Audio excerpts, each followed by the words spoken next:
Atteint du nouveau poste de commandement de l'armée de l'air par le président de la transition.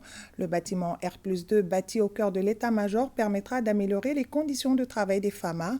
Désormais, c'est à partir de là que l'armée de l'air planifie et coordonne toutes les opérations menées à travers le pays. On en sait plus avec Ibrahim Traoré. L'armée de l'air plus haut, plus loin, plus fort, avec un poste de commandement ultra moderne. Volonté du président de la transition engagé à renforcer les capacités opérationnelles des forces de défense et de sécurité. À l'état-major de l'armée de l'air, d'abord des honneurs militaires pour accueillir le chef de l'État.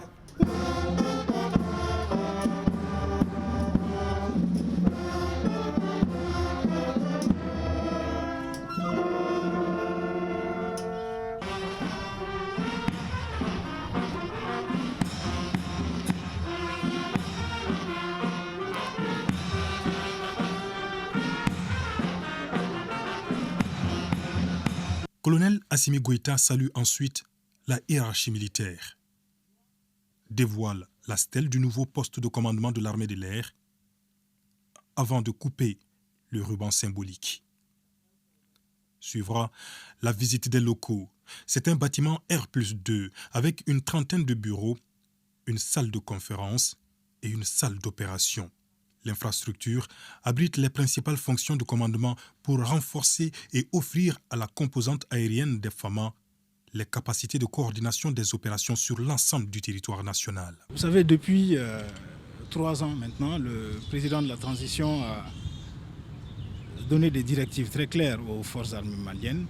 Et nous, en tant que composante aérienne de ces forces, nous suivons la vision du chef d'état-major général des armées qui insiste sur l'amélioration des conditions de travail du personnel.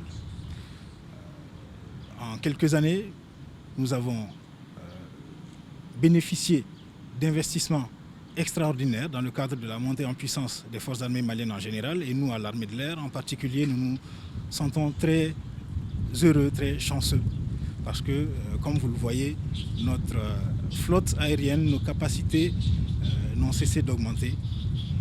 Et lorsqu'une armée grandit à cette vitesse, il est important que le commandement soit également à la hauteur pour que les activités soient bien coordonnées, que ce soit bien planifié et qu'au final, le résultat attendu par les autorités et par le peuple malien soit atteint.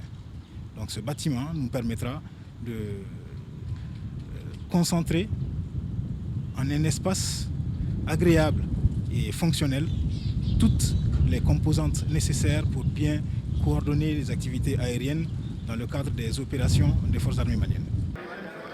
Le président de la transition, accompagné du Premier ministre et du président du Conseil national de transition, a particulièrement apprécié la qualité du travail effectué. L'infrastructure est entièrement financée sur budget national. Elle est conçue et réalisée par des Maliens sur une période de 11 mois.